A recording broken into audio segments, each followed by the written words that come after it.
అందరికీ నమస్కారం. మీకు నా కథలు నచ్చితే లైక్ చేయండి, షేర్ చేయండి, సబ్స్క్రైబ్ చేసుకోండి. మీ సపోర్ట్ నాకు ప్రోత్సాహాన్నిస్తుంది. నేను ఇంకా మంచి కథలు రాయడానికి ఉత్సాహాన్నిస్తుంది. ఈ రోజు మన కథ పేరు సిండ్రెల్లా. ఒకరోజు సిండ్రెల్లా సవతి తల్లి మరియు సవతి సోదరీమణులు రాజభవనంలో బాల్కు వెళ్లారు. వారు సిండ్రెల్లాను తీసుకెళ్లలేదు. అకస్మాత్తుగా ఆమె గాడ్ మదర్ ప్రత్యక్షమైంది. ఆమె మంత్రదండంతో గుమ్మడికాయను అందమైన గుర్రపు బండిగా మార్చింది.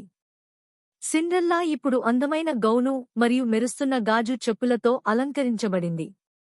ఇప్పుడు సిండ్రెల్లా బాల్కు వెళ్లగలిగింది. కాని ఆమెకు ఒక హెచ్చరికత వచ్చింది. గడియారం 12ను కొడితే ఆ మాయా శక్తి కరిగిపోతుంది అని. బాల్లో అందరి చూపు సిండ్రెల్లాపైనే ఉంది. ప్రిన్స్ కేవలం ఆమెతోనే డాన్స్ చేశాడు.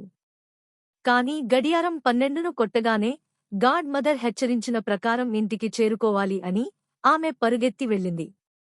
అలా పరుగెత్తుతూ ఒక గాజు చెప్పును అక్కడే వదిలేసింది.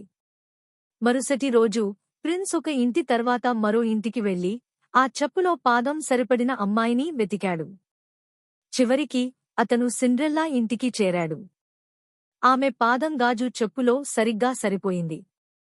సిండ్రెల్లా మరియు ప్రిన్స్ ఆ తరువాత వివాహం చేసుకున్నారు.